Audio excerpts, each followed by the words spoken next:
Welcome, everyone, to another episode of LANCESCURV. You know, we don't sell out here. We don't coon here. We don't compromise with how we feel. We don't change the tone of our voice when others come around us, if you know what I mean. We're respectful until disrespected.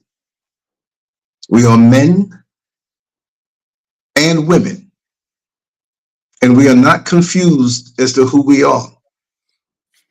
All that we are in this world is now turned into something that is not desired by the enemy. Everything we are not has been exalted, and we are tired of that. As a matter of fact, we're not even tired anymore. Our backs are up against the wall. And when you speak strong on their social media platforms, and even if you speak on your job, on the phone, and they overhear you, you're demonized as one of them.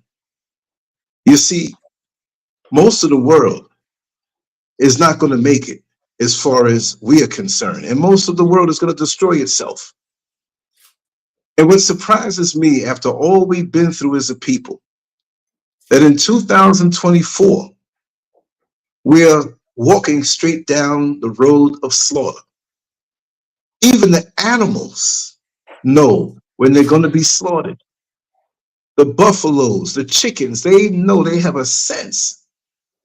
But we have been so intoxicated with the filth of the enemy, and our natural desires turned around to want to be like them, that we forgot who we are. We're off the path of where we should be. This is 2024, and more, when I see us, there's a diminishing love there. Why diminishing? Because it seems like those who look like me love the enemy more than they love themselves. The men, some of them, many of them, love the enemy more than they love their woman. So they'll do what the enemy prescribes, and they will castrate themselves, oftentimes physically, but almost always mentally. And if it's not with someone they shouldn't be with, that they can't reproduce with, it's something that doesn't look like them. It's a twisted, toxic lust. And it seems like, if you believe it or not, Sodom and Gomorrah ain't got nothing on the black community. And why do I say the black community? People say, well, what about the rest of them? Well, if you open your mouth and say that, why are you concerned? Charity begins at home. And tonight, I don't care what they do. I'm going to say what I have to say. And Queen Nefertiti is here with us. And if you don't get fired up over what she has to say tonight, then something's wrong with you. Before I said, I think maybe 60% of us are going to be lost. And as the years and months go by, I rose that number to 75, 82%. Yesterday I said 92%, but I think it's around 93 or 94. Even those of us who know better, at nighttime, the freaks come out at night. And we want to indulge in everything that they indulge in and not stand up with straight black family pride. What is wrong with that? What is wrong with submitting to the Most High and doing what's right and doing for self, being self-sufficient? But we can't everywhere we turn, especially in America. And even when you leave out of the country, you see how the colonizer's mind has been imposed on us.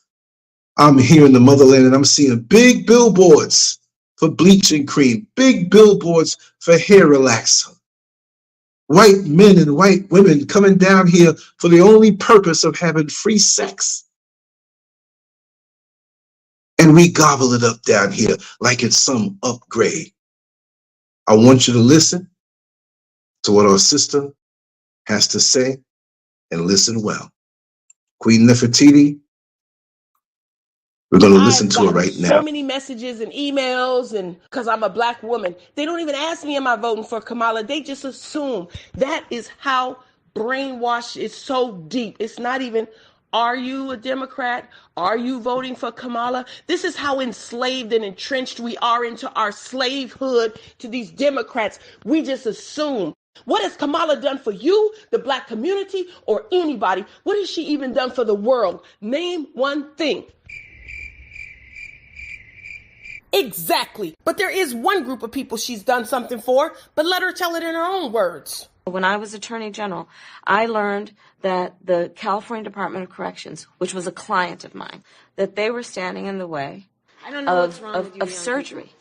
You think you just fell out of a coconut tree? And there was a specific case. And when I learned about the case, I worked behind the scenes to not only make sure that that transgender woman got the services she was deserving. So it wasn't only about that case. I made sure that they changed the policy in the state of California so that every transgender inmate in the prison system would have access to the medical care that they desired and need. And I believe it was not only, I know it was historic in California, but I believe actually it may have been one of the first, if not the first in the country, where I pushed for that policy.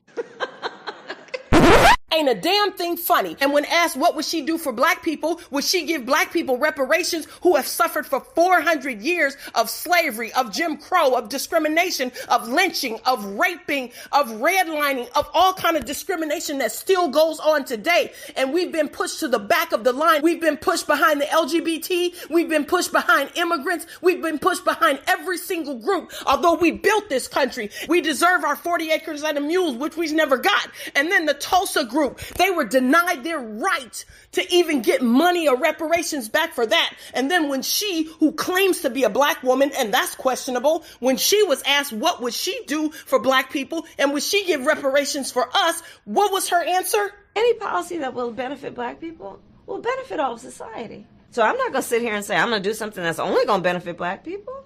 No. Bitch, what? She didn't just say.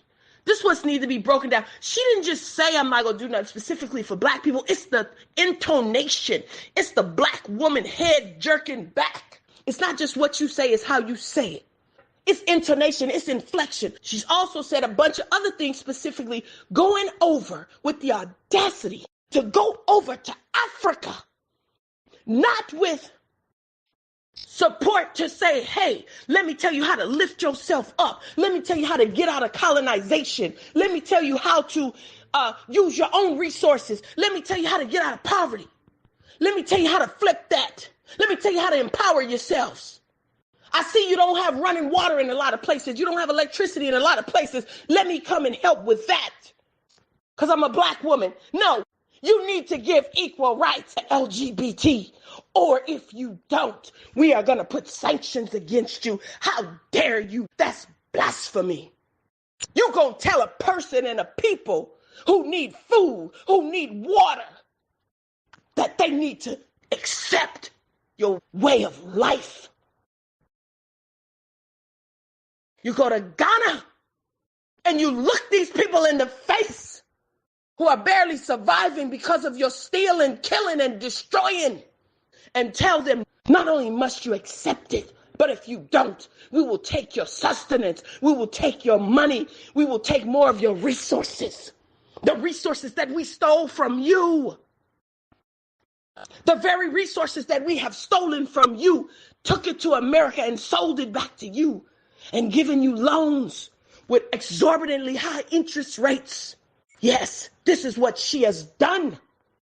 And we want to raise our fist like she's Malcolm X, like she's Huey Newton, and get behind her because you say she's a black woman? Wake up, people. It's on record what she has done to black men, destroying black families. She's not here to help the black community, the African community. She's here to destroy it, what's left of it. The building has already been crumpled by a racial earthquake. 400 years or more of slavery and colonization. This building is in bad shape. and it needs to be rebuilt. Stones need to be re-put in. Anybody or anything that's not building towards it needs to be out. And we have to be prepared. That's more of the message. She's coming. It's a warning. But if God be with us, we shall defeat that evil Goliath that's coming in the face of a so-called black woman.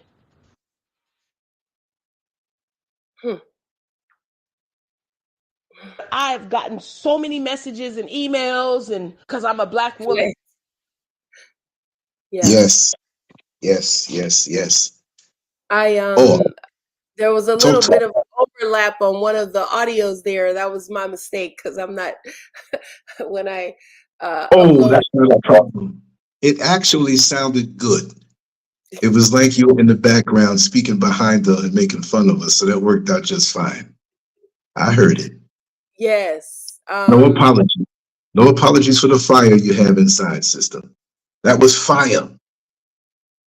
Yeah, and I wanted to get your feedback. I wanted to get the chat's feedback on not on the message, but basically what the thoughts were, where we are, because what inspired me to just kind of be fired up is obviously what you talk about every day, but I saw this momentum gathering around this woman.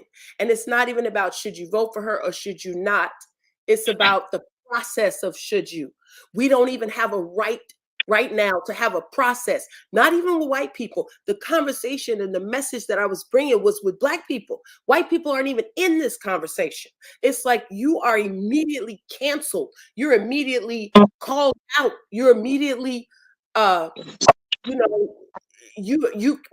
we as black people, we enslave ourselves, so we can't even ask a question. We can't say, what is this person doing for me? And then I heard today that she's not even black. I don't know, but that's what I heard, that her father was actually, we knew he was Jamaican, but there's Jamaican is not a race. I heard he was Irish and or European and Indian. I don't even know about that. But even if she was African American, born here, even if she was ADOS, it doesn't matter. What the overseers who were the black overseers who whipped black people, the enslaved people who went and told on people like Nat Turner and even threatened to tell on Harriet Tubman, they were Africans. They were our own brothers and sisters. Harriet Tubman's own husband went and told Massa that she ran away. I don't know how many of us know that. So even if she was our own flesh and blood, our own tribe, our own Black American tribe, we still have to ask, what are your policies for us? What are you going to do for us? And for people who say, well, the other side, whoever she's running against, I don't even need to say the name of the person she's running against, because that's not the relevancy. If somebody says, well, what about against them? It's always worse to have a black enemy for black people than a non-black enemy for black people, because we don't know we can't call racism for a black person who does racist policies. You can't call racism for the overseer who is forced to use the whip on black people. So it gets mixed up. It gets, and they do this intentionally. That's why they sent Obama to do what he had to do, certain things he had to do in Libya and other things he had to do, because we become paralyzed. So we can't do anything about it. So that's why they sent her over to Ghana. That's why they sent her to Ghana. And understand, even if some of your listeners, because I have friends who are in the alphabet community, it's not about your lifestyle. It's not about what you're sleeping with. It's not about what you're doing. It's not about none of that. We're talking about policies. We're talking about going over to another continent, not even another country, another continent, telling them what they have to do when you've destroyed their country, you and your people or your government destroyed their government, and they're in need of different things because of what was stolen from them. And you come over there and you tell me when I need a piece of bread that I must accept some sexual whatever in my policy. And whether you think it's right or wrong for your country and your culture, you don't come in another man's house and tell him what's good for him in his house. The audacity, but they sent somebody who had the same skin color as those people. And so if we put someone, a vote, our collective Black and African vote for somebody who looks like us just because they look like us, if they are vetting and doing the work of the people who are against us, then that's even worse. Just like Malcolm X said, he would prefer the wolf who looks like a wolf than the fox who looks like he has a smile on his face and coming as a friend. That's right. Which one would you rather? Would you rather a wolf that looks like a fox and that looks like your friend? Would you rather a friend? Would you rather an enemy that looks like a friend that stabs you in the back? What would you rather? Which would you be more prepared for? And so when I speak to my people, when I speak to our people, it's like we have to wake up. You can vote for who you want, but not if you're not going to question it, and not if we're not allowed to question it. And I ask you this, us, when I say you, I'm talking about us. I ask us this.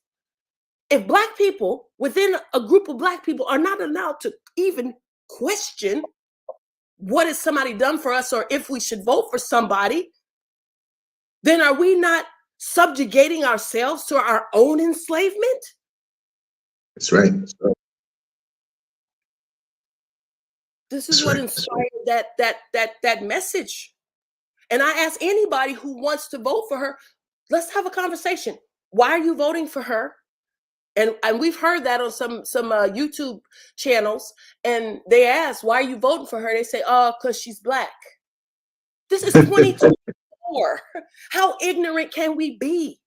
We went through that with Obama. We voted for Obama because he was Black. We can't afford to do that anymore. We cannot. What are we thinking? That's right. I don't understand. You can have a person like Megan Thee Stallion. Is that how you say it? Yes. Twerking, shaking her backside, and have all of these people that look like us jumping around and happy. If Kamala Harris knew how to throw down and make some macaroni and cheese, some pig feet, some fried chicken, she's always going around other Black people talking about, hey, sister girl, and we accept this. We accept anything around us. And like I said before, do you think those that call themselves Jewish would accept someone of German descent whose grandfather may have been the one to put people in ovens? Even if the grandson or the great-grandson had nothing to do that would be a disrespect and a disgrace. They would never accept them into their society and honor them so much. If they had a star or said some words to try to infiltrate, they ain't going for it. So why should we? And on that note about Jamaican, I have to admit I was fooled too, because we assume that when we say Jamaican that we mean Black, that we mean African. But that man, and I said he was Black, but I have to correct myself, and I discovered from what Joe Brown broke down, he's not Black. He's not Black. What did they say? Irish and some other type of Hindu or Indian, whatever. Yes. It's on that old video.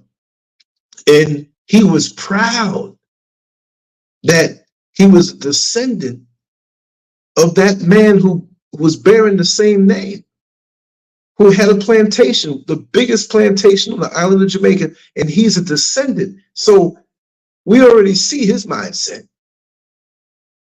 And even Mr. Trump brought up in a recent interview how she shape-shifted. But the discussion is about us. Look how we come against each other for even questioning. If you go to the store or the market to purchase something, you're going to look at it. You're going to hold it up to the light and make sure that everything is all right with it, whatever it may be. Whether you buy clothing, you try it on, you make sure all the stitches are intact. Whether it's a piece of fruit at the fruit market, you make sure it's not bruised. You make sure it's not rotten. You make sure there's no holes in the skin that would let you know that there's an insect inside. But we can't touch her because, like I said, we don't know what's going to happen. It can be two possible outcomes, of course, but with her just being thrust into this out of nowhere without having done something. You're in charge of the borders, but you didn't do anything there. You just let them on in. And like on the YouTube short that I made earlier, I said, that's like owning a store and leaving the doors open, letting people come in and just take everything. And even you're helping them to take the stuff out of the store. We can't ask for anything, but people coming here illegally can just get the freebies and get money. And we take all of those who are let out from the mental institutions and the prisons, and it happened before in America. And we accept that. But those who are here who built the country can't say a damn thing. That should let you know of your status. All these bougie Negroes who push their nose up at the working man, at the man who doesn't have the handshake. You ought to be ashamed of yourself, being that thin membrane between the power structure of the white power structure in the black community, acting like us, but operating for them. Why is it that our neighborhoods or former communities are now called hoods? We can't even call them neighborhoods. We can't even call them communities. Right. But they've been that way forever until gentrified, because possibly the proximity of that hood is close to downtown and folks don't want to commute no more while we get pushed out further. That's right. It's happening all over the United States. But right now we get brain dead when something is shoved down our throats and we can't question this. Someone said something so asinine as a response to that short that I did questioning what has she done. I said, I'm not going to bash her, but tell me what she's done. Mm-hmm. And the person responded and said, oh, shaking my head. It's all about what she did, huh? Shaking my head. So what is it about then? What do you mean? What do you go to when you go that I can't question her? When right. You go to what do you mean when you go to a job. Say it again, sister.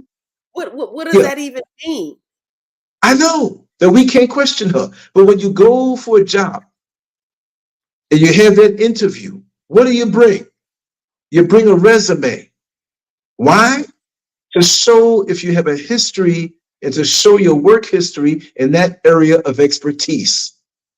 It doesn't mean they hate you, but they can't put you behind the wheel of a vehicle if you don't know how to drive. They can't put you in a spaceship unless you're trained to go into space. They can't even hire you for a restaurant job as a chef unless they can see and you show and prove what you do. Mm-hmm. So you mean to tell me that you're going to have the highest office in the land and we can't ask you what you did other than you whoring around to get to that position? But nobody wants to talk about that. Nobody wants to talk about integrity, high morale, the things that a real Black woman have, those that have it. Because as you know, when you go on TikTok and Instagram, we don't see brains anymore. We see more butt than ashtrays. And it's a damn shame. Do what you do behind closed doors. You know, sexuality is a normal desire. We call it freakishness sometimes, but it's really being uninhibited, but not with every damn politician that you can kneel down in front of with your knee pads. And we applaud this. And it's going to backfire if they steal this election and put her in place, because she will not be able to handle it. She won't. We're not even allowed to use that word, so don't use it. Which one? The S word, the steal word. Oh. We know that would never, ever, ever happen. Not in this place that had a beautiful past, that never colonized anyone or enslaved anyone. So they would never do anything like that. Look at the track record. And like it was said earlier, they're doing some things now that most people are not aware of. And I can't prove this, but when the point was brought up, it was a brilliant point. You see, we go on our own gadgets, our own computers, our own tablets, our own phones, and it belongs to us. And we have a private relationship with those phones. It's an extension of us. It can be good, it can be bad. But you have to realize that these are tools directly to our subconscious mind. And we don't control what it is that's offered to us. We got to understand that. We have a thing called algorithms, and algorithms can be controlled, and things can be pushed on your homepage, or what you see first on these social media platforms, artificially pushed and engineered because they know who you are. We got to understand that they're using technology against us. Even look how we fell for that fake behind commercial where Kamala Harris was walking with a phone as though there was no cameraman in front of her, as though this was not engineered. Right. And she didn't even say hello. Barack Obama started talking, and Michelle Obama started talking. Like, you can hear a conversation so loud through somebody's phone. And they were sitting there talking about how they endorse them. And we fell for that engineered, projected thing. And the ones who are behind this thing, I don't know what it is. The self-hate that we have for one another is off the charts. It's dressed up now. We call ourselves advanced. We say we're better off. But those who in the past were guilty of racist acts toward us, from the mild to the extreme, sometimes from the mild to spitting in a hamburger, or denying us an education, outright to hanging us, or even unaliving us. That's the word we have to use now, unalive, or deleting. But right now, the baton has been passed on to us. And just like the late Paul Mooney said, that the Ku Klux Klan doesn't have to work as hard as they used to. We're doing it to ourselves. We're doing it to ourselves worse, because we're killing each other more. Oops, I said that word, kill. I said it. Oh, well, whatever. Well, it's okay.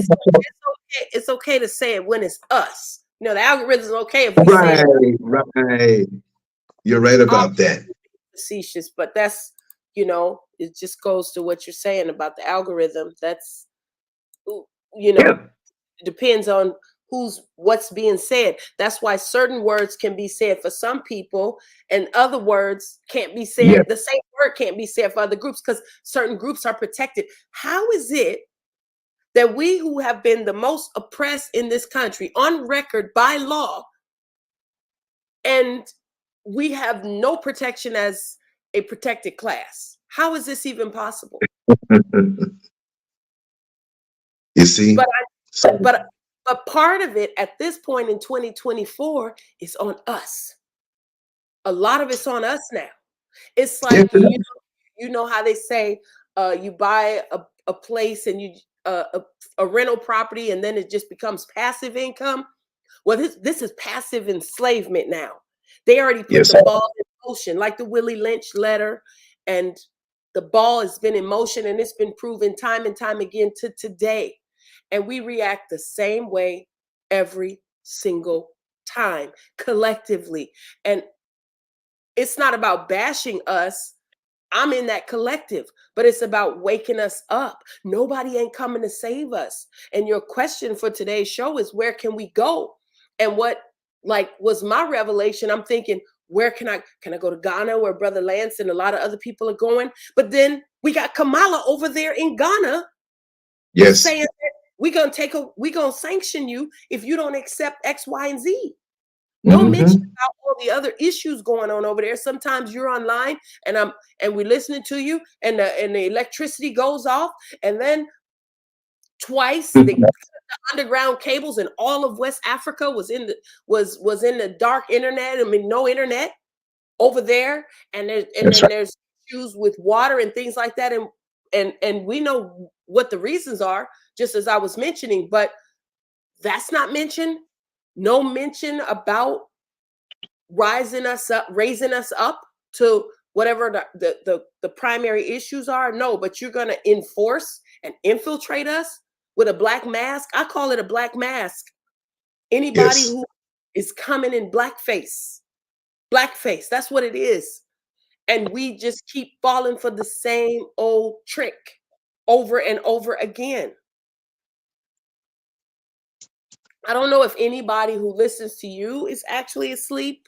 Maybe everybody that listens to you is awakened, because you can't, it's too hot. It's like nobody can come to the LANCESCURV channel and stay and not be educated and raised up.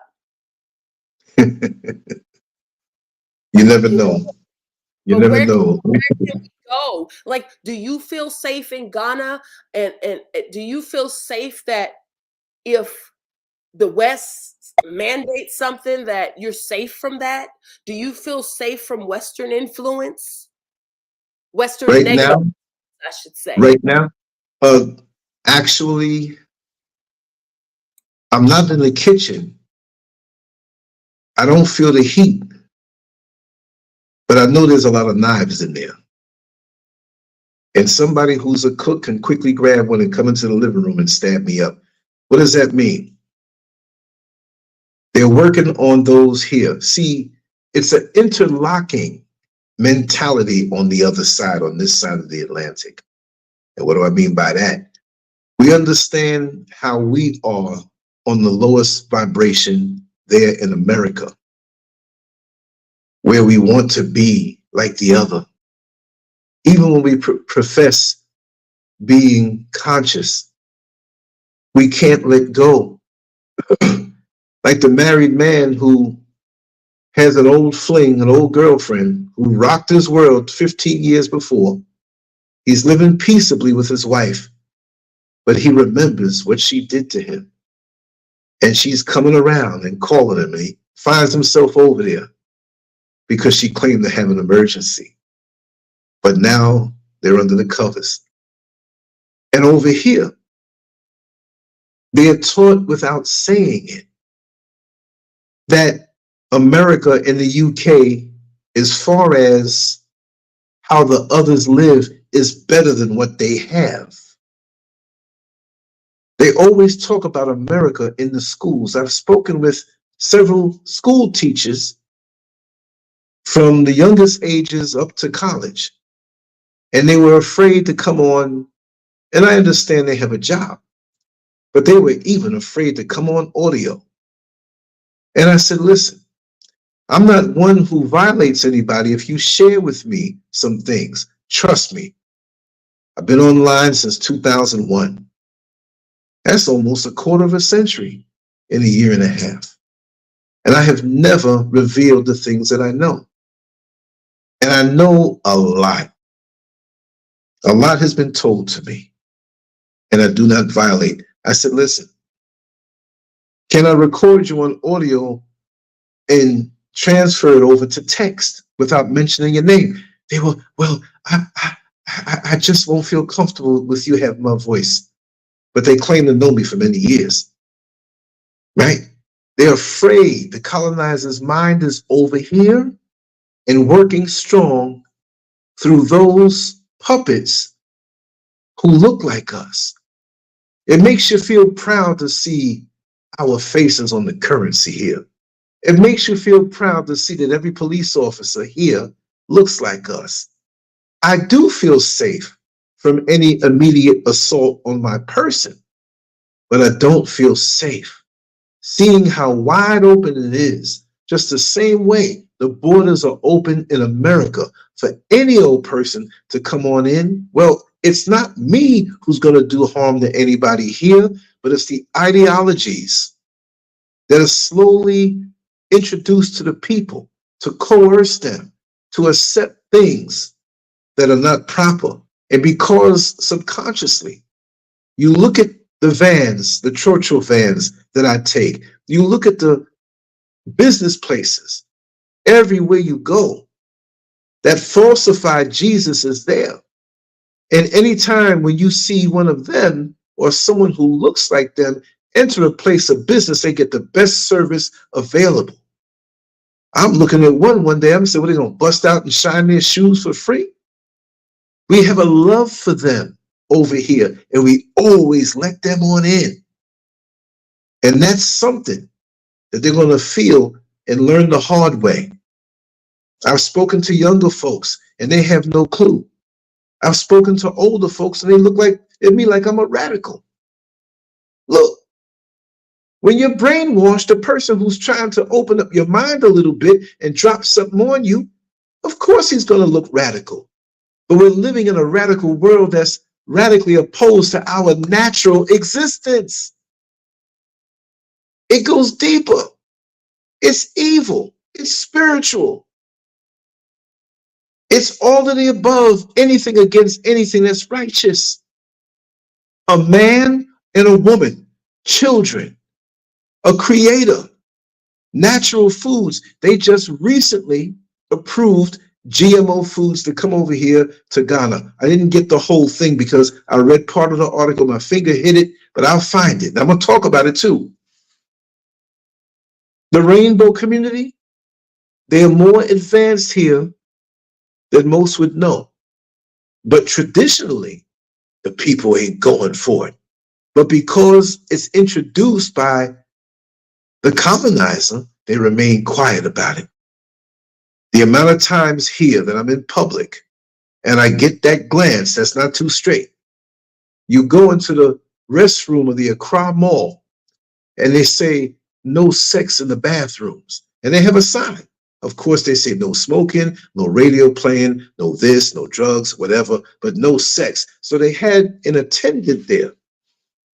And I said, let me ask you, brother, look at the sign. I actually took a picture of it, but I deleted it. I'm going to go back and take a picture of that sign in the restroom, and I'm going to show you what the stalls look like. The cleanest, nicest, most private stalls. Ain't no little crack a person can peek through. It goes way up to the top, to the bottom, and there's no crack, and it's clean. So I can see where people can use it as a mini hotel room. But I asked the brother, I said, man, listen, you mean women come in here with the guys and there's other guys in there? No, we caught them one time. We caught one woman with a man because you had prostitutes running around the mall. I'm not going to go off subject, but I just want to say this much. He told me that they always catch a lot of guys in there. That's why they have to have him there to kind of time it and make sure that it's one person per stall. In the motherland, in Ghana, year of return, welcome home. You don't expect this home. You want to get away from certain things. It's not completely tainted yet all the way. But it doesn't matter when you go out and the ladies wear a dress that's nice and she realizes she has a small stain in the dress that she didn't notice. Now she's at the function and she feels bad. But when you have a stain in your dress or a stain in your slacks, it doesn't matter if it's the size a 1/4 inch or 6 inches big, the effect is still the same. So once we have the rip in the fabric of this society, it's easy to tear even more. But to start that rip, it took a lot of force. And we have a lot of compromised leaders here who will turn their head when they take that little payoff, those amenities, and that's how they get in. They are here like termites in your house. And they're going to take time, because anytime the enemy makes a plan against us, see, we don't see it at first. And we might see it, but we tolerate it a little more. Like the lobster in the water starting to boil until it's too late. We tolerate it while they make their long-term 20 and 25 and 30-year plans to get rid of us. We know it all so well in America. When they want to gentrify a neighborhood, they already got the plans set. And our brothers, not all of them, but they're out there on the corner doing their thing, getting locked up, listening to the rap gangster music, thinking it's cool. But they can't inherit the homes that they get when their parents pass away, because they got a record now and can't get a proper job to pay the taxes. And our minds are all over the place. Look at how the internet is dominated by this Kamala foolishness, and we're fighting over it. And those who are for her, really, they're fighting us who ain't going for it. They're fighting us who are pinpointing things that are not right. What presidential candidate do you know never got questioned? So what happens when she goes into a debate with Donald Trump and he rips her apart? Simply because she's not prepared.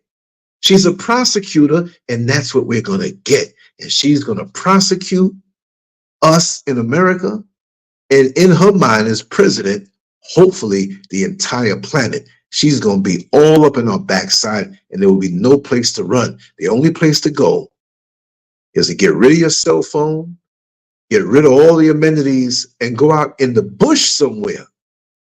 And there's places out here like that, but why should we?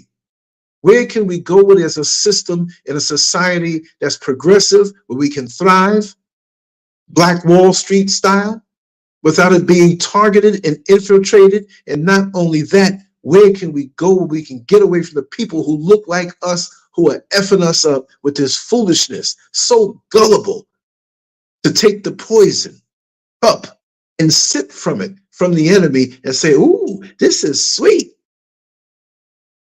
It's not hard to make sweet poison. Huh? So it's us. We are the racists now against each other. We're the ones who are hating on each other. We're the ones who can't get along enough to even to agree to disagree and work things out on an intelligent level, no matter what the size. Look at the entertainment industry. You have these groups, they blow up and get big, then they split up. They have Black organizations, and you have Black organizations here from America. Last time I heard, it was 13 or 14 of them. And when most of them get together, all they do is finger pop. It's just like being in the hood. They wear a different garb now, the dashikis and the ankhs and the head wraps. But what are they doing to help the people in America, in the UK, and wherever we are, be able to come over here and give them some concrete information? Most of the ways of information is a sham. And I'm speaking to a young lady now in this current day who's interested in coming and setting something up, not just for Ghana, but all of Africa, to get concrete information to say, if you want to find this out, or you want to do this, or this agency or that agency, this is who you go to. Our own underground railroad. And I told her, count me in. So there's things I will be involved in once the house is completely finished. But that's my goal now, a little bit at a time. And it'll be real soon, in a couple of months. And I can rest a little bit and focus on the real people. Right now, I have no time for foolishness with these Negroes. Even if they sound intelligent to say the right thing, you better be about it. Now, you don't have to want to come to the motherland. I'm not saying that. But be about preserving the integrity of those who have fought before us. And again, let's bring Malcolm X into it, because he's the standard. How would he feel about Kamala Harris? Talk to me, sister.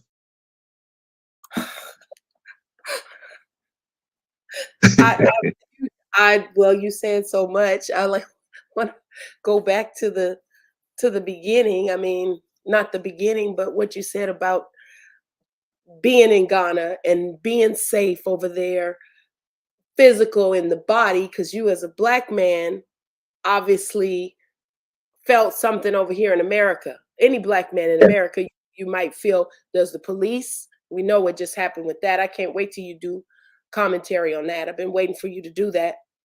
Yes. But Black bodies over here, but then Black minds over there. And what was interesting is how you said the other cultures, the foreigners are bringing it there, but the culture is not caught up yet. But if you're of a certain age in America, there was a time where the culture wasn't accepting here. And that was right when Obama was running for office, which was not too long ago. Yes. What I'm saying is they are so strategic that they plan on failure at first. It's just part of the process. Like, okay, let's introduce something, it's going to be shock value, and then introduce it again. It's like level 10 shock, then 9, 8, 7, 5, 4, 3, until it's infiltrated. It's already infiltrated. Where you are over there in Ghana or Africa, I would say, is probably where we were 15 years ago, 20 at the most. So, right. So, you know, like you said, you're in the kitchen. Oh, no, you're not in the kitchen, but you're in the house. And so, meaning you're not in the same room where it's hot right now, but where can we go? And my answer to that is, instead of just coming up with questions with no answers, my answer to that is, it's not so much a geographical place first, because it don't matter where we go geographically if we're not there in our minds already. Exactly.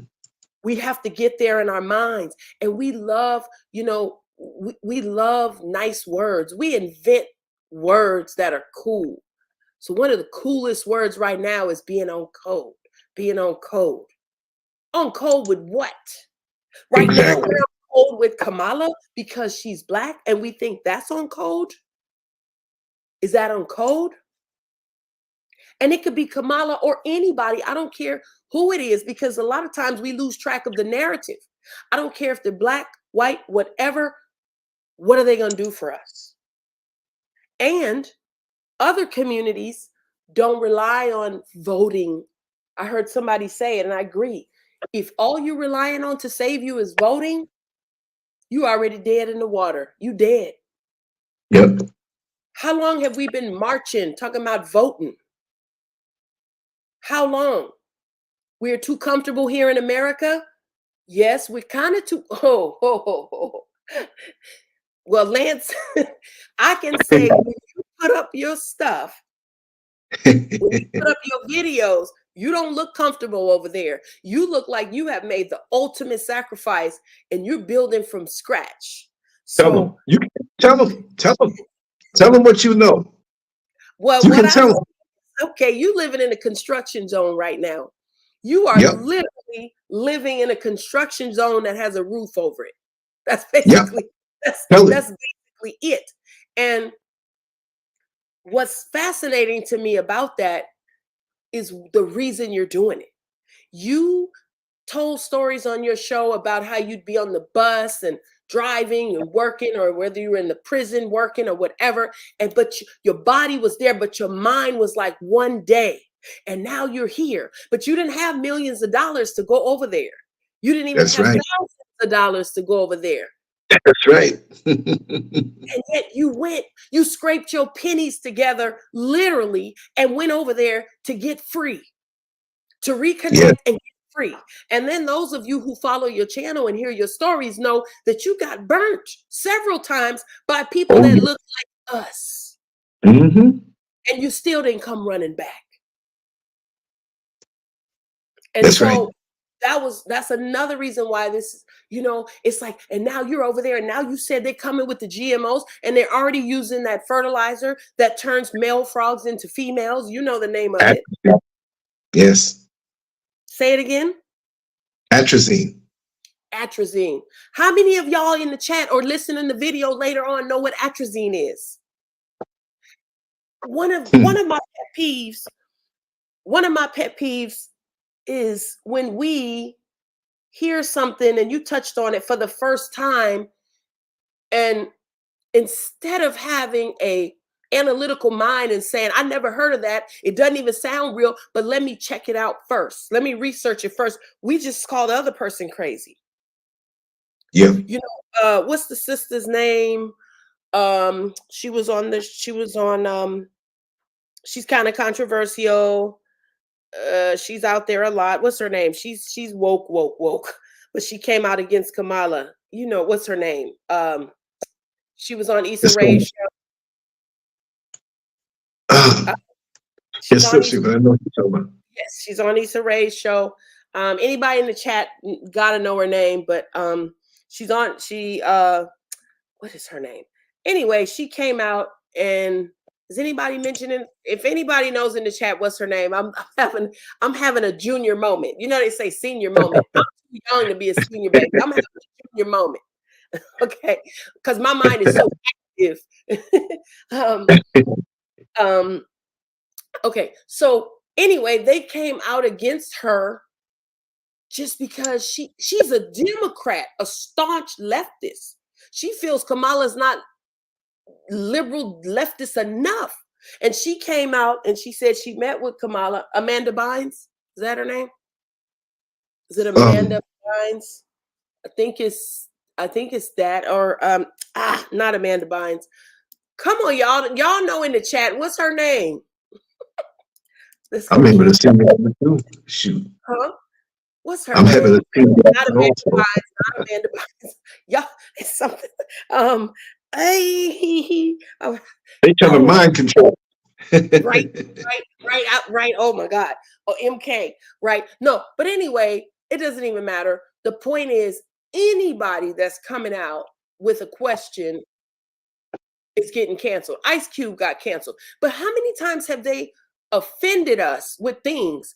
Like you mentioned on Kamala's, have you even noticed that she speaks different when she's with Black crowd versus a non-Black crowd? She's using all this vernacular, talking about she cooks some mean greens and in the bathtub. I ain't never, my family's from the South. My family ain't never cooked no greens in the nasty bathtub.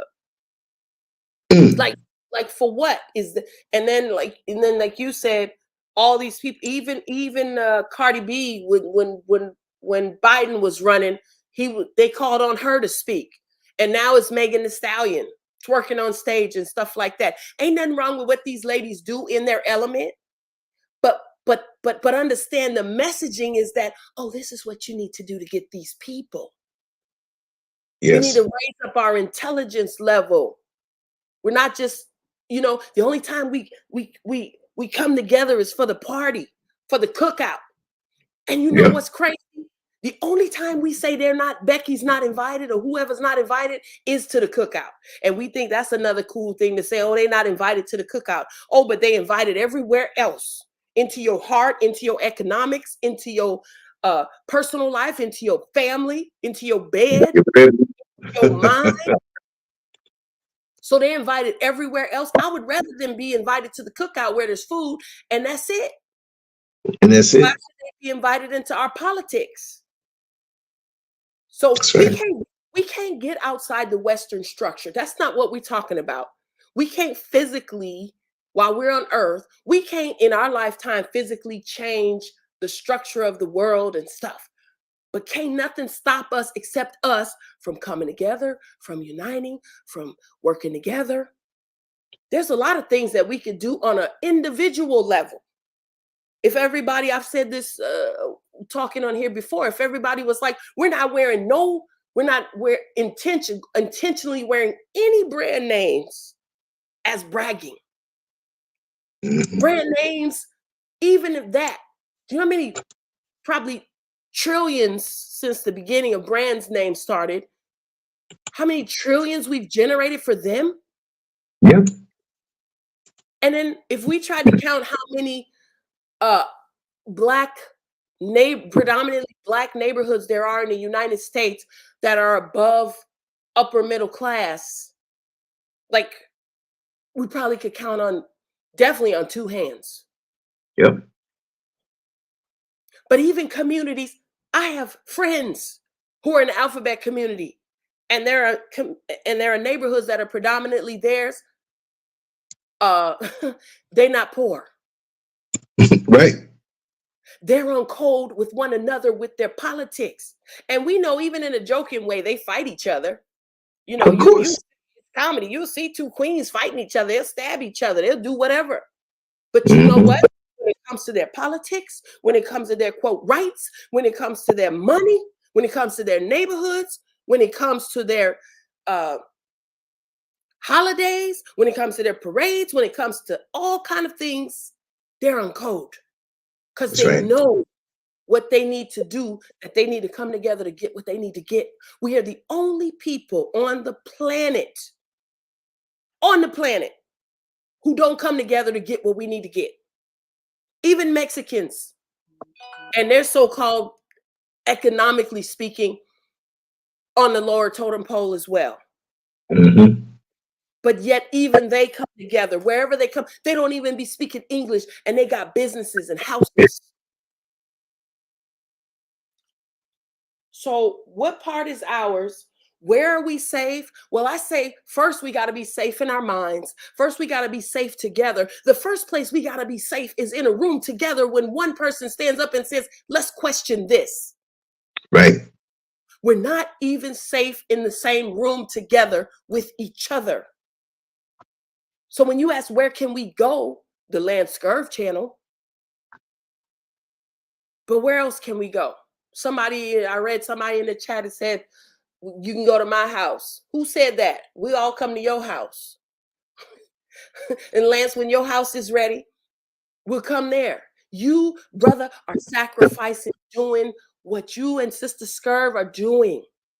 And you've talked about how you lived in an apartment. You talked about how you gave up your car. You talked about how you gave up all these conveniences of the West to go to Africa to get free. And yet they're still chasing you down because their policies are slowly coming. They're infiltrating the food. They're infiltrating our minds. They already got us with the video and the music. Yes. But we control that. They can't force a microphone in our mouth. They can't force us to say certain lyrics. They can't force us to twerk naked on stage. I'm saying all this. I'm just saying it because maybe something will wake us up. I wasn't always awake. Something snapped into my head and said, I want to survive, but not just survive, because we're used to surviving. Obviously, we survived the Middle Passage. We survived each other because a lot of us are bullies. A lot of us are bullies. That's right. And you know what I learned about what a bully is? A bully is the scaredest person in the room. That's right. Only scared people bully. People who are confident and know who they are, they don't bully. They don't need to bully. But sometimes we bully, and I'm talking about collectively. There's a lot of bullying going on right now. Even if it's unintentional, even if it's based on our fear. Sonia Massey, I know you haven't talked about it. She wasn't even safe in her own house. And she ain't the first. We know that. We know she's not the first.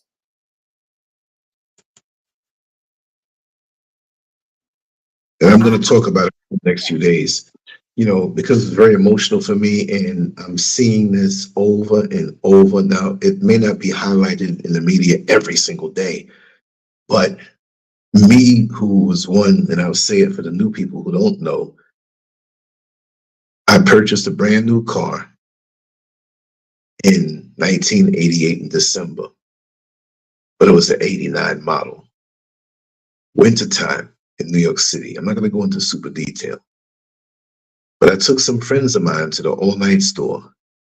We were hanging out at his house, and his mother wanted us to go and purchase some items so she can cook for the husband for breakfast. And my friend's sisters were over there, and a bunch of guys, a bunch of other girls. It was a family thing, but a lot of young folks in the basement playing music, dancing. You know me, I'm telling jokes. And my car was the last one pulled up in the driveway. A whole bunch of cars there, but we were quiet. We weren't loud. It was a residential neighborhood, very nice neighborhood. So I hopped in the car and brought the son and his brother-in-law. And we went up to Parsons Boulevard and Hillside Avenue. There's a all-night store there. I didn't want to go to Pathmark at the time. They had a store called Pathmark, a big store like Walmart. We went there, and on 161st Street, the next block over, that we were going to go down to come back, it was a street where there were nothing but prostitutes and drug dealers. And we knew many of those prostitutes. We knew many of the drug dealers. We didn't stop. We just drove down that block. We saw it all the time. It wasn't something new for us to see half-naked women selling their bodies. There were two spots, 161st Street off of Hillside and 89th Avenue between there, and Waltham Street going down to South Road and going down to South Road. See? And that was nothing for us. We knew what was going on. Top car gets behind me, drives about maybe a foot behind me with the lights off. It was spooky. Turned on 89th Avenue, made a right, came down toward Parsons Boulevard again. They pulled me over. Here come the lights. Officer Tracy Monty, a white woman, got to the passenger side and said I was driving with no insurance. I said, this is a brand new vehicle. I have my paperwork in the glove compartment. And the reason why you may have seen that way was an 83 Buick I was driving before, and I traded it in for 89, a black. I like black cars. So she said, you know what? Go ahead. It's all right. She realized the mistake she made. I said, are you sure? And she said, yeah, go ahead. So now I put my car back into gear, and a nightstick hits the window by my side hard. Oh, I'm surprised it didn't break. And they told the Officer Benjamin is his name. He was a nutcase from what I hear from other cops that I knew worked in his precinct. Because I knew a lot of police. I grew up with a lot of police officers, right? A lot of them are shocked that I didn't take that job in New York City, but I wouldn't dare. So he's screaming at me and where am I going and everything. So make a long story short, he asked me to get out of the vehicle. And I said, well, you know, he told me to put my hands behind my back. And I'm like, really? What did I do? You're arresting me? Well, at least let me know what I did. Your partner said it was okay to go. He said, don't question me. And here come the curses. And I was a little bigger than I am now. I was meaning more muscular. I was out of the gym for like 4 years, but I was still holding. I had this big coat on. It was wintertime. It was January 26th. He took my head and slammed it into the top of the car. He wanted to provoke to do something to him. While he was bigger than me, he would not be able to handle me if I let off on him. But I knew what he was trying to do. Because they already called for backup, and it was the other woman, the white woman, who called. So she played good cop while he was bad cop. So now I'm asking him why did he do that, and why am I being arrested? I still held my composure. Remember, the crack era started in 83, 84 in New York City, and it was going strong. A lot of drug dealers, a lot of people. So here I am, 26 years old, with a new car, which is not strange. You could be 26 years old and a black man and have a brand new car. So the other officers came and 4 of them jumped on my back. And I got up from the squat position and stood up. And they might have thought I was on some type of drug. So now they got me in a headlock, face down on the back of the vehicle, grabbing my nuts like they want to rip it off, punching me in the face, with that chokehold, the chokehold that is illegal now to kill people. If it wasn't for my neck being so strong, while he's punching me in the face, while they're grabbing my private parts, I mean, twisting them and squeezing them and pulling back my thumbs to get the cuffs on me. 4 different things happened at the same time. It might have been 2 or 3 minutes if they would beat me like that, but it seemed like an eternity. I could have got out. Those guys weren't stronger than me. But I knew if I did, I wouldn't be here now because they're a gang. It's not your friendly neighborhood officer. And a friend of mine who worked in the precinct, who was just getting off of his shift, he heard about it. See? Brother Neil Frazier, metamorphosis, man. We got to do it. We got to do it. So they put charges on me and said that I beat that white woman. When I was in the precinct, behind bars with everybody else in the neighborhood that they locked up, she's walking around with a limp. She says, boy, you got a hell of a kick.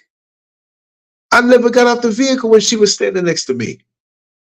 And Benninger was making a report talking about how many days he's going to have off because of this, because he had injuries too.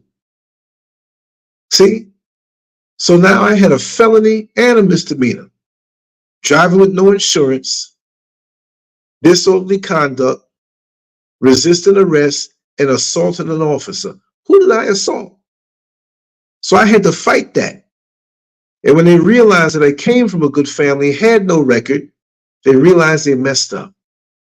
So the lawyer that we paid for let me know, listen, they'll dismiss this and it'll be expunged off of your record if you don't get in trouble after a year. But I would suggest that you go to the stand. You know how they talk about us, the way you know how to articulate, and with your clean background, you might be able to take a chance. But if you lose out, you might get between a year and a half and 3.5 years for assaulting that officer, because it's not going to look right with that little white woman, and big and strong as you are. And they're going to come with their lies. But I think you got a shot. My father was sick. He died the next year in November. He had Alzheimer's, extreme sugar diabetes, and he died in a diabetic coma. And I said, well, I didn't know that in '89, but I didn't want to take the chance that they use me as a guinea pig and I get locked up for 3.5 years and my father passes away and my mother's by herself and I never get to see him again. I said, listen, when they reduced the charges, I said, I'm not going for that. I'll just take the year in a disorderly conduct because I know I don't live like that. And as long as it comes off of my record. Well, I went to corrections in upstate New York, state corrections, not Rikers Island. I knew too many people in the street to want to work there. I went through everything, the psychological, the physical, the background, everything. And I had to explain what happened with those cops, right? So the last thing they had to do, and I'm not going to just keep on talking about this, I'm going to just do 90 more seconds just to give an explanation because there are people here who don't know the situation. They had to go now and pull my record. And I brought them everything, but they had to pull it. And everything was A-okay. Even the person who was doing the interview was like, listen, you're different for somebody who comes down from the city. See, when people from outside of New York City hear about New York City, it's like, oh, New York or New York City, it's all the same. No, it's not. New York City, we're not talking Long Island, which is part of New York, or upstate, Utica, Albany, Buffalo, all these places upstate, they have nothing but prisons up there. At last count, I believe it was 95. It must be over 100 now. You have nothing but farmland up there. You have some of the cities up there, but they're small. They can't compare to New York City. So what do?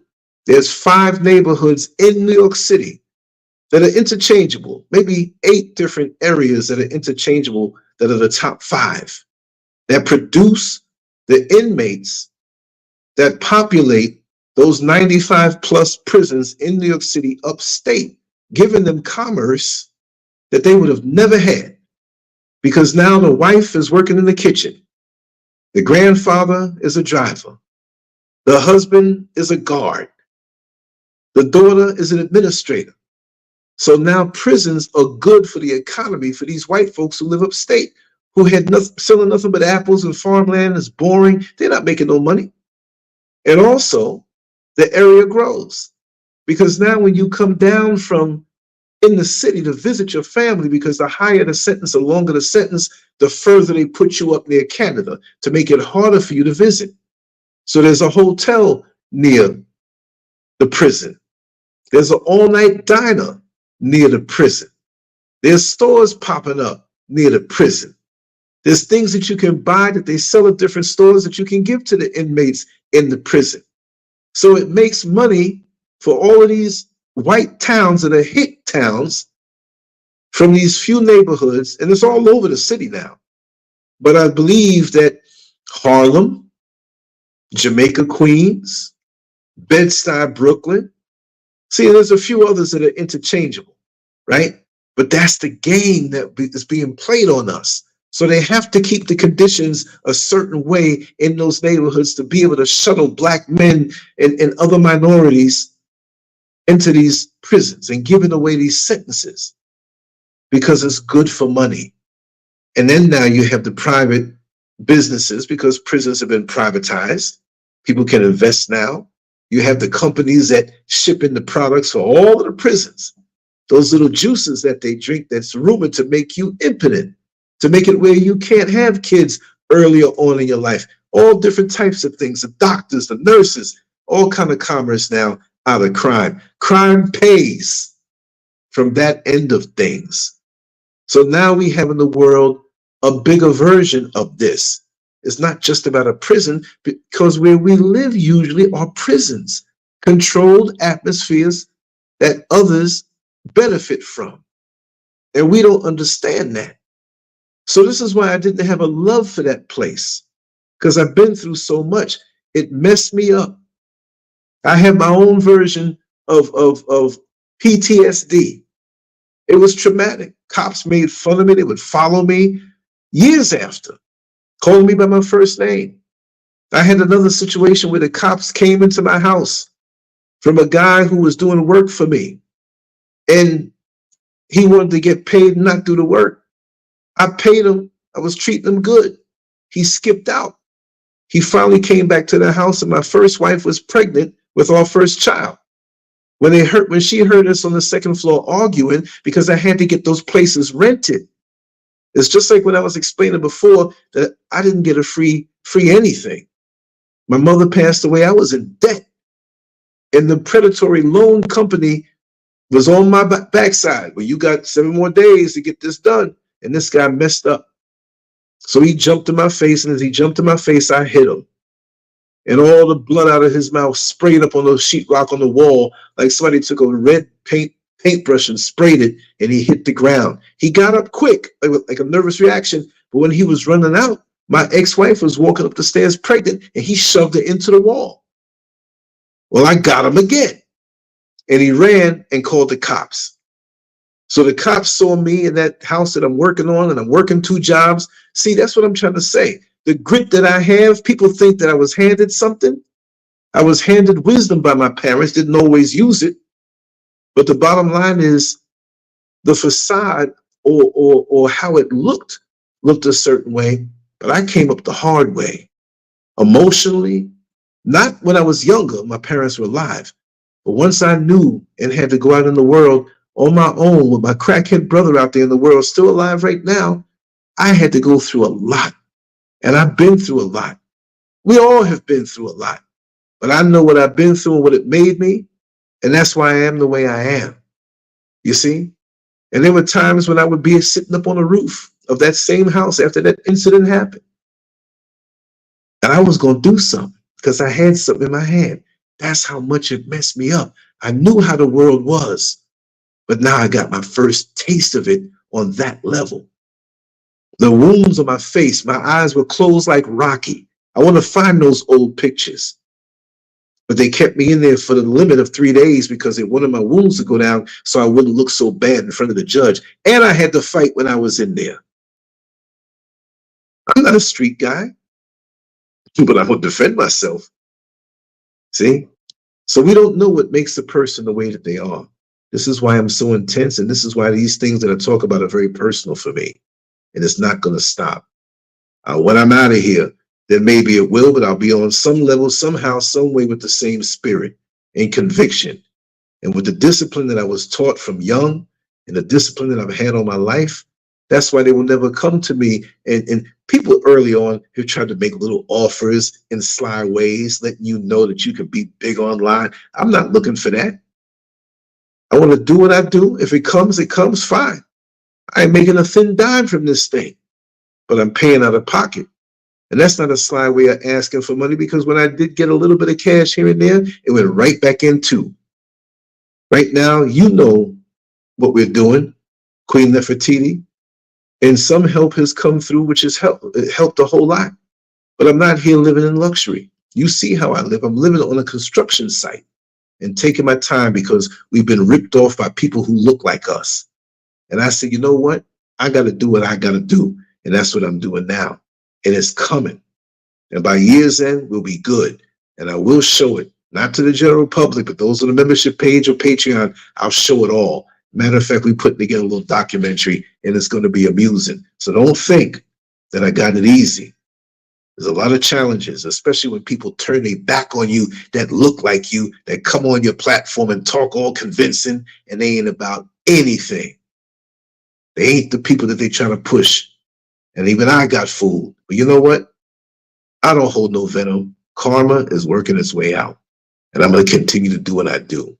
That's why I'm glad for those who are here, and Queen Nefertiti and all those here, Brother Neil Frazier and all the names that are here that are too much to list. We have to keep pushing. And if it's only 94% that's not going to make it, the 6% that we have to watch out for ourselves now. We can't get the punishment for the ignorance that these other people want to hold, no matter how much success they appear to have in the system. If their minds are sold out, if their souls are sold out, it does us nothing but pull us into the quicksand that they're going to suffer in with their stupid asses. I'm sorry. I just went off on a rant. I was like, because I have to get going, and I was like, I can't interrupt because I know you telling the story. And you're royalty. You can interrupt anytime. Let me tell you something. You've inspired me so much. You know, Brother Neil here has inspired me so much. Yes, I listen to Brother Neil all the time. I want to say, since we have more in here, because I got to get off in about 6 minutes, but yes. I sent you on your email, Lance, the corrected audio. I don't know if we wanted to do that again before I jump off, or another day, or yeah, we can. The audio we played in the beginning, we can play it now. Yeah, we can do that. Well, I sent you the corrected one again without that. Oh, okay. Audio right there. I don't know. While we're on the show, let me see here. Oh, let me do it on the email. Oh, you sent it on the email? Yes. Okay, let me check it there. No problem. Okay, let me just get into the email. Let me see if it will actually. It wasn't working. You know, when you're on, all the technical stuff just goes haywire. But that was brilliant. And I dropped the link for anybody who might want to come in and say anything. I don't know if you're able to, Brother Neil. We miss you. We know you'll be coming back soon. And did it come through on LANCESCURV? Yeah, it's opening up right now. Let me see. Let me see this here. Let me hit all mail because I'm not seeing it. I'm not seeing it. Okay, Lance@LANCESCURV.com? Yes, Lance@LANCESCURV.com. I'm not seeing it. The only emails I have is for yesterday, and see, for me, it's 2:19 a.m. right now. So that's hours I haven't received an email, and I'm looking at all mail. You know how sometimes you look at spam or trash or all mail, whatever. So I haven't received anything, but I mean, that one there, even with you speaking in the background, was awesome. And I know you only have like about 4 more minutes to do, but we're gonna be back with you on again when I know you're very busy. And that was a powerful piece. And it worked out fine for my ears, but I know what you mean because I know you're a perfectionist. Well, yeah, and we're only a few people in the beginning. Yeah. Let me just play it because it's right here. And right after you go, I'll do, because I know if I play it now, it will take up the time. I know you have about 2 or 3 minutes left. What is it that you'd like to say before you go? And we will be back again. On the sign off. No, I just everything I wanted to say is in that message. In that message. Okay. I'm gonna play it now. And this player, once it starts a little bit, because it's starting to play again, it's just a few words that will be cut off. There's no way me pulling it back to the beginning, but this is the most of it. So I'm going to play it right now. So thank you so much. for this piece and for your presence. And for those I'm not that gonna, are just now yeah, hearing it, basically this was like a stream of consciousness and a conversation that Lance and I were having, and it was just a message of love and inspiration and anger towards what's happening to us and around us and all of that. So there's one little audio glitch in there, but ignore that one. But thank you, Lance, for the chance to just come and convene and have church together here. thank you. Spiritual church, political church, and social church, and all that stuff where we can come together. So let's stay up, family, and let's create a place where we can go together in our minds first, and then in our rooms, and then that's all I want to say. Thank you. Thank you so much. You're such a blessing. Truly are. Thank you. I'm going to play this right now, and I'll come back and chit chat a little more. The link is in the chat room. If there's anybody who wants to add on to this, feel free after this. After we finish playing, I'm going to play it right now. We just lost a few words at the beginning, and I paused it. But here we go. They don't even ask me, am I voting for Kamala? They just assume. That is how brainwash is so deep. It's not even, are you a Democrat? Are you voting for Kamala? This is how enslaved and entrenched we are into our slavehood to these Democrats. We just assume. What has Kamala done for you, the Black community, or anybody? What has she even done for the world? Name one thing. Exactly. But there is one group of people she's done something for, but let her tell it in her own words. When I was Attorney General, I learned that the California Department of Corrections, which was a client of mine, that they were standing in the way of surgery. You think you just fell out of a coconut tree? And there was a specific case. And when I learned about the case, I worked behind the scenes to not only make sure that that transgender woman got the services she was deserving. So it wasn't only about that case. I made sure that they changed the policy in the state of California so that every transgender inmate in the prison system would have access to the medical care that they desired and need. And I believe it was not only, I know it was historic in California, but I believe actually it may have been one of the first, if not the first in the country, where I pushed for that policy. Ain't a damn thing funny. And when asked what would she do for Black people, would she give Black people reparations who have suffered for 400 years of slavery, of Jim Crow, of discrimination, of lynching, of raping, of redlining, of all kind of discrimination that still goes on today. And we've been pushed to the back of the line. We've been pushed behind the LGBT. We've been pushed behind immigrants. We've been pushed behind every single group. Although we built this country, we deserve our 40 acres and a mule, which we never got. And then the Tulsa group, they were denied their right to even get money or reparations back for that. And then when she, who claims to be a Black woman, and that's questionable, when she was asked what would she do for Black people and would she give reparations for us, what was her answer? Any policy that will benefit Black people will benefit all of society. So I'm not going to sit here and say I'm going to do something that's only going to benefit Black people. No. Bitch, what? She didn't just say. This what's need to be broken down. She didn't just say I'm not going to do nothing specifically for Black people. It's the intonation. It's the Black woman head jerking back. It's not just what you say, it's how you say it. It's intonation, it's inflection. She's also said a bunch of other things, specifically going over with the audacity to go over to Africa, not with support to say, hey, let me tell you how to lift yourself up. Let me tell you how to get out of colonization. Let me tell you how to use your own resources. Let me tell you how to get out of poverty. Let me tell you how to flip that.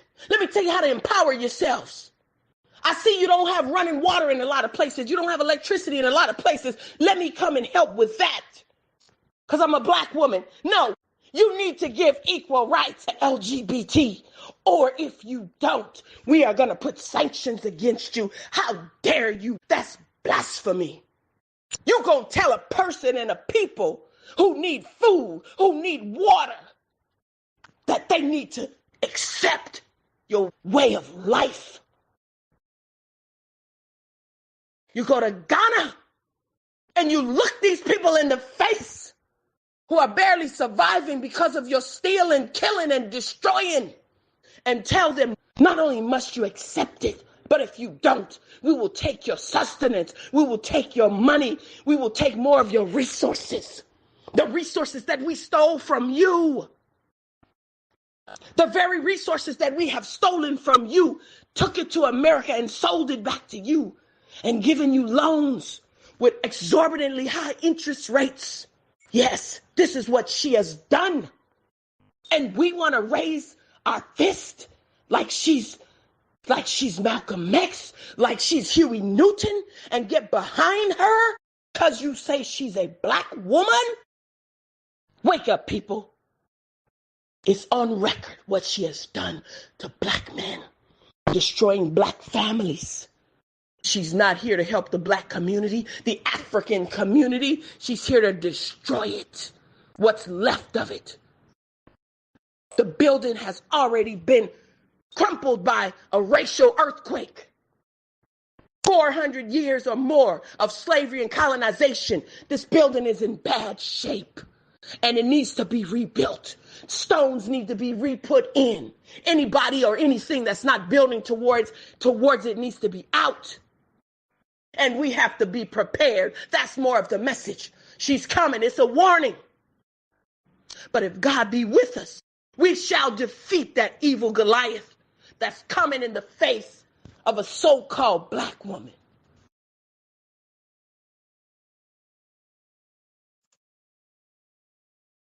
Brilliant, brilliant, powerful, and brilliant. But many will listen to this and take it as an insult because our sister speaks freely and our sister is powerful. Like many of our other sisters and brothers in this chat room and those who are listening and who will be listening after who didn't catch this particular segment. And that's a power that they're afraid of. Because if it catches fire, it inspires others to know that they are strong and they have power. And our collective power is synergistic. The coming together of two of us is like 25 people. The coming together of 25 people is like 2,500 people. It amplifies, especially when we reject that artificially engineered system that's leeching us of our power. You see, they feel as though they can take any resource on the planet, cause wars, cause disruption and chaos, and while we're fighting each other, they come on in and offer the solution, whispering in the ear of one side, I have some weapons for you. Going to the other side, I have some weapons for you. And they let the people hurt themselves and snuff themselves out. And then they come in as the savior. And then on the other end, what brainwashes a lot of people in America that look like us is when they have these late night commercials about give your money to CARE. And they show an African child with a distended stomach, but the ribs are out, flies on the face, dirt on the face. And we say, oh my God, it's bad over there. But when they come with their camera crews, right? They come with the cameras and they go to areas where it's war torn. And you will see children like that. But that's nowhere near a percentage of how it is here. Because if the truth be told, if you remove Africa off of the planet Earth, the whole planet will starve. Africa, Alkebulan, is misrepresented on the map and on the globe. They keep it small. They make it seem like it's a bigger brother to South America in its shape. But do you know how many countries, how many continents can fit? That you can take the population of the world and bring it here, split it up evenly, and you won't be able to even see your neighbor close by. So what are they talking about? But we see these little hungry kids, and what do we say to our children? And what was said to us, many of us, we were growing up. Our elders and parents didn't know. They were only going by trusting what they saw on the television. Child, you better eat up all the food on that plate, because you got kids over in Africa starving who would love to have that. Are you crazy?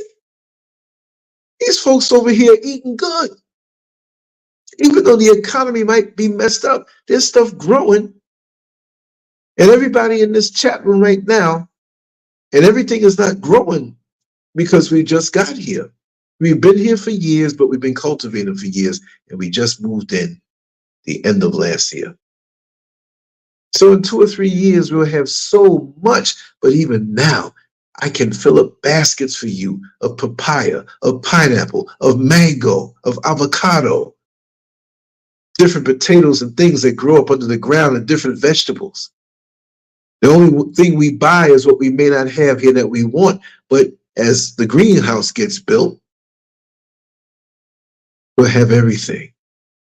A hydroponic system eventually, so when the dry season comes, we can recirculate the well water that we'll be pulling up from down under the mountain.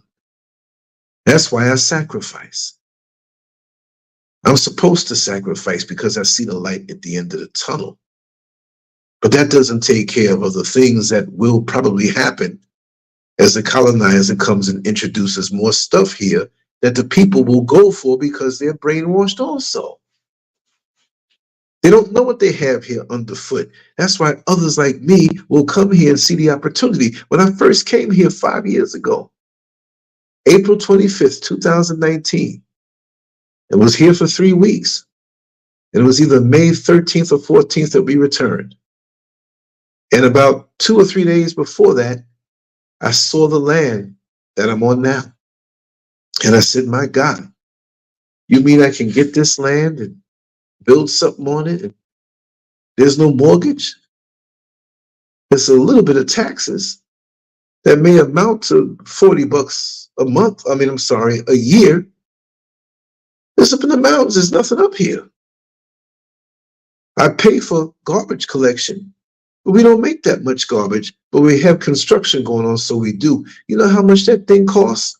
The equivalent of to have the truck come around once a month, and I can call them and have them come back for free. A little less than $5 a month. And that's it.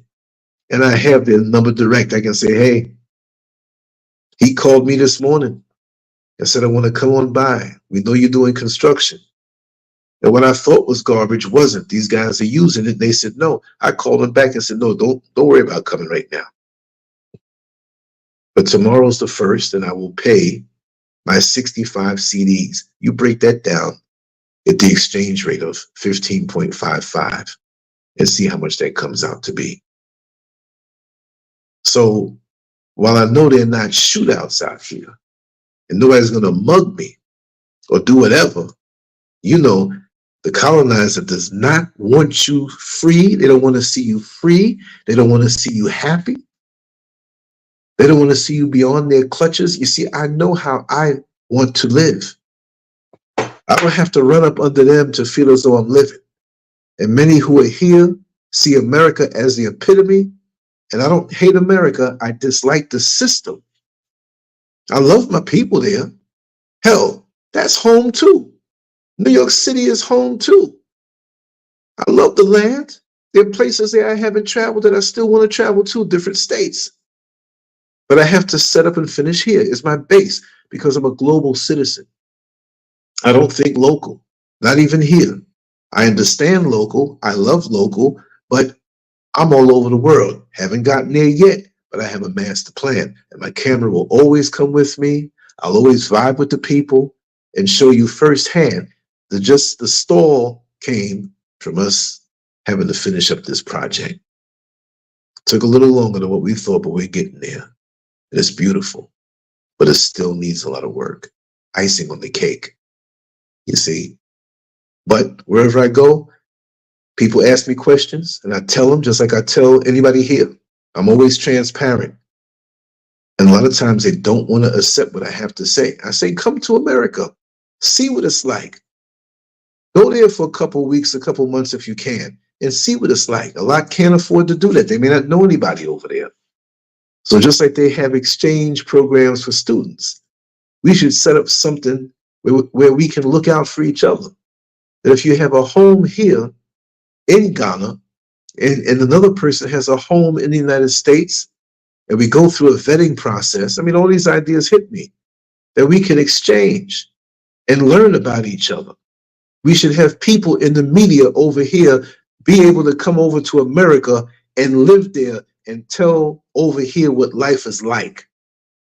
You have me over here, you can ask me anything. I'll take the camera and bring it. It's just that I'm not driving now and I stay along one beaten path. Now tomorrow I have to make a run and I'm going to go down to some of the same areas of the city, but I'm going to bring some footage back.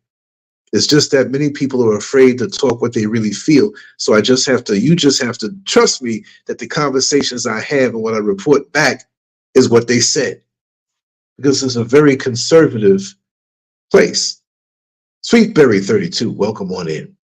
Yeah, so that's what it's all about. And we've been on for a little while. I'm going to get some rest. Is there anybody who wants to come in and say anything? I'll drop the link one more time. Let me see. Here we go. I'm going to drop this here. So just click that if you want to come in. I'll give it a few minutes.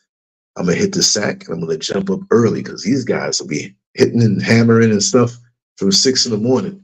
Talk about work ethic. These brothers over here can work. I'm not saying everybody because they've been ripped off a couple times. But the ones who are here now, they about it. And they do some beautiful work. Really, really beautiful work. And I just want to inspire and be transparent and tell the truth while I'm enjoying life. Because even though I'm sacrificing a lot, this is like boot camp for me. To be away from all I've known, to be building. It's just like Captain Kirk at the beginning of Star Trek. Space, the final frontier. Do, do, do, do, do, do, do, do. To boldly go where no man has gone before. Yeah, men have come here before. But on a grassroots level like this, it's wonderful. I know a peace now that I've never known in America. And some people get mad at me. Why are you putting down America? I'm not putting it down. But when you come here and you see, even though there's corruption here, you have to learn the culture and understand how you're viewed. Sometimes you get a person who's a little ignorant and they might treat you funny because they think you're rich. You got to deal with that. I went to a restaurant today and I treat myself going there because they have a few dishes that, yeah, Mrs. Scurv makes wonderful stuff, but you know, you got to give her a break sometime. And so when I went into town today, I went by myself. I said, let me stop by this restaurant. I just walk in and they know exactly what I want. So I sat in my favorite corner because I got up and I didn't eat anything because as soon as I woke up, I had to help these guys out. I had to make a bunch of phone calls. And in actuality, I had recorded something for 40 minutes and didn't realize the mute button was on. So it's all set up. That's a solo recording that I might do tomorrow at some time, as well as a live show. So when I went down there, I'm going to give a shout out to Brother Kwame. If you're listening, you're probably sleeping right now because it's 2:38 in the morning. But this brother, he came to the table. There was nobody in the restaurant except maybe 3 or 4 couples spread out. It's a huge place. It's a wing of a resort, but it's separated. It's on the street. You know, there's a separate restaurant, pretty big. And across the street, there is a luxurious, I'll say, 8-star resort. And I'm going to go there and do some interviews and probably get a room and walk around and show you. You would not believe it, right? Ain't nothing in America like this or what I saw. So luxurious and just decked out nice. Anyway, there were 2 tables put together and I was on one of them and he came and he kept looking at me. I'm eating and I'm doing the peripheral vision thing. And he sat down and he kept staring. So I looked up slowly. He had a smirk on his face. So he said, LANCESCURV? I said, yes, sir. I figured he knew me from online. He said, brother, I've been following you ever since we met. But his face was familiar. So I said, when did we meet, brother? I know your face, but I can't recall. He said, we met 2 years ago in Cape Coast, you know, where they had the slave, I don't call them castles, I call them dungeons. And He said, I've been following you ever since, and I'm loving what you're doing. And we had the most wonderful conversation. Now, I had to go down and take care of some business, which there was no time limit, but I wanted to go down there and get back because, you know, I wanted to hit that van and get on back. I just wanted to be home. But the conversation was so powerful. The conversation was so edifying that I stayed an extra hour. And he came there and met me eating and ordered. And we talked so much, he didn't have as much food as I did. He was done. He was leaving. But we promised to stay in contact. And like I said, that was a conversation that was talk show worthy. I would have loved to, but sometimes you can't always stick a microphone in somebody's mouth, even though I had all my stuff. And he would have understood. And next time we do talk, I will get it on recording. It was a beautiful, powerful conversation. And the brother has deep understanding. And those are the kind of things we need to do to bring us together instead of letting somebody else who doesn't want to see us get together whisper in his ear and whisper in my ear with these falsehoods that keep us from coming together. Memorandum 46, whether they say it's fake or real, is very much real because that's the modern day Willie Lynch letter. People argue and say, oh, it's not real. But look at the conditions it describes, whether it's real or not. It's real. Look what's happening. You understand? So that's the way it is, y'all. And I'm going to sign off right now. But okay, I've been trying to come on every single day, sometime more or less. But once this work is done, trust me, it'll be regular and you'll know what time it'll be come on every single day. And I'll have extra footage, extra recorded stuff like I always did. But then we made the leap. The leap has been successful. I see the light at the end of the tunnel. And for the rest of my life, we're going to flow and we're going to speak truth. No matter how many times YouTube tries to knock me off, I'll be somewhere. Like I always say, come to LANCESCURV.com. LANCESCURV.com. You'll always find us there. You know, everything that we do. So I'm not going to depend on any one platform to share this stuff out. You see? So that being said, let me get ready to sign off and just know that I love you all. This is a labor of love, as it's always been. And there'll be more content. And when this work is done, boy, I'm going to be up in this house. We're going to be getting down. Trust me, I can't wait. So the best is yet to come. And we're going to bring those yellow hazard stripes back because the studio is in the next phase of being developed. And it'll be very, very, very, very soon. I got some good news from the guy who's going to install the stones and the stonework. I've got to find the right paint, enamel. I have to find the same one that they use for the double yellow line like I did before. I'm not going to just use regular paint. It's got to be dope. It's got to be right. When we get up in there, trust me, it's going to be a sweet thing. But anyway, you all have a good evening. It's a little earlier over there for you on the East Coast and over on the West Coast. Right now it's 2:43. I feel good we had this show. Thanks again, Queen Nefertiti. She had something to do, but she took her precious time. Very busy young lady. And she put it down for us. And I so appreciate that piece that she put together. It just lit the fire under me. And I hope all those who hear it in the future get the message and it straighten them out and put a little more fire. We all need some straightening out, y'all. You know what I mean? It always tries to creep back in our minds and brainwash us. It's a constant battle. But I think most of us who are here right now listening, we're in good company. I know that. Anyway, much love to you all. Take care. I will see you in a few hours when we come back with another one. Rest well. Peace.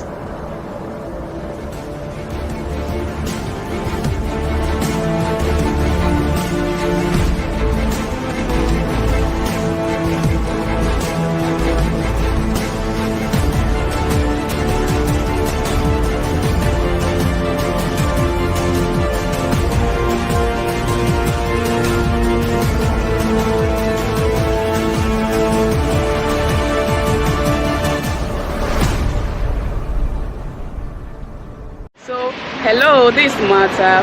Actually, today I got to meet my friend Lance. Yes, I got to meet my friend Lance. This is my first time meeting him in person, and he's a very kind man, seriously.